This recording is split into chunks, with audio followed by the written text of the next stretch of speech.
ایک گاؤں کے کچے مکان میں ایک غریب آدمی رہتا تھا جس کا نام صادق تھا۔ غربت نے اس کے گھر کے چولہے کو اکثر ٹھنڈا رکھا، لیکن اس کا دل صاف اور روشن تھا۔ صادق محنت مزدوری کر کے دن رات رزق حلال کماتا، مگر اکثر ایسا ہوتا کہ شام کو گھر آتے وقت اس کے ہاتھ خالی ہوتے۔ بیوی اور بچے بھوکے سو جاتے، لیکن صادق کبھی حرام کے پیسے یا دوسروں کا مال ہڑپ کرنے کا سوچ بھی نہ سکتا تھا۔ گاؤں والے اکثر اس پر ہنستے، کہتے کہ ایمانداری سے کوئی پیٹ نہیں بھرتا، تھوڑا بہت دھوکہ دے لو تو زندگی سمر جائے۔ لیکن صادق کا جواب ہمیشہ ایک ہی ہوتا: زندگی سنورتی نہیں بگڑتی ہے، جو اللہ پر بھروسہ کرے وہ کبھی خالی ہاتھ نہیں رہتا۔ اکثر وہ چھوٹے موٹے سوداگر کے ہاں مزدوری کرتا، کبھی کھیتوں میں کام کرتا تو کبھی جانوروں کی دیکھ بھال، لیکن غربت اس کے قدموں سے لپٹی رہتی۔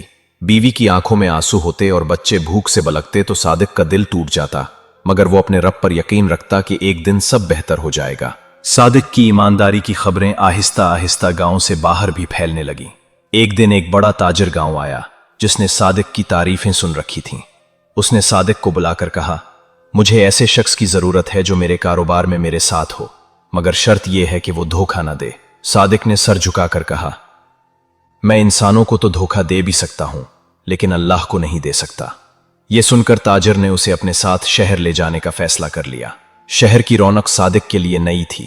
اونچی عمارتیں، گہما گہمی والے بازار، سونے چاندی کے زیورات اور طرح طرح کی خوشبوئیں، یہ سب کچھ صادق کی آنکھوں کو حیران کر رہا تھا۔ وہ سوچ بھی نہیں سکتا تھا کہ کبھی وہ ایسے ماحول میں قدم رکھے گا۔ تاجر نے اسے اپنی دکان پر ملازم رکھا۔ دکان قیمتی کپڑوں اور ریشمی پارچات کی تھی۔ خریدار امیروں اور سرداروں کے گھرانے تھے۔ صادق نے وہاں کام شروع کیا۔ چند ہی دنوں میں اس کی دیانت، نرمی اور سچائی نے سب کے دل جیت لیے۔ جہاں دوسرے دکاندار وزن میں کمی کر کے یا قیمت بڑھا کر دھوکہ دیتے، وہاں صادق پورا تول کر دیتا، اور قیمت بھی اتنی بتاتا جتنی حقیقت میں ہوتی۔ کئی بار گاہک حیران ہو کر کہتے: یہ شہر کی پہلی دکان ہے جہاں جھوٹ نہیں بولا جاتا۔ لیکن اس راستے میں مشکلات بھی تھیں۔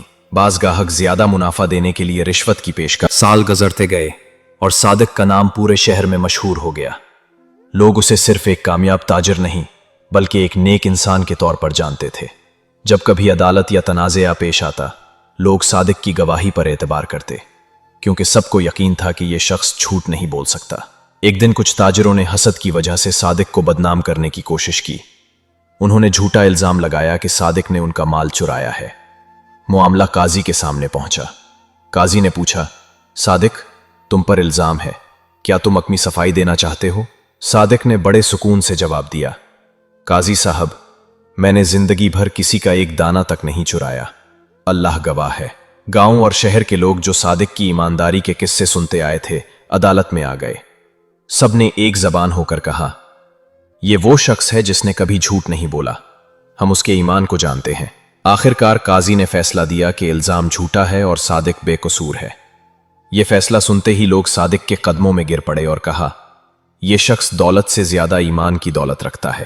صادق نے ان سب کو اٹھایا اور کہا: میں کوئی ولی نہیں، صرف ایک عام انسان ہوں، لیکن میں نے ہمیشہ یہ سوچا کہ جب قبر میں اترنا ہے تو مال و دولت میرے ساتھ نہیں جائے گی، صرف ایمانداری اور نیک عمل میرے کام آئیں گے۔ یہ کہانی ہمیں یہ سکھاتی ہے کہ غربت ہو یا خوشحالی، اصل دولت ایمان اور سچائی ہے۔ جو شخص اپنے رب پر بھروسہ رکھ کر ایمانداری کے راستے پر چلتا ہے، دنیا اور آخرت دونوں میں سرخرو ہوتا ہے۔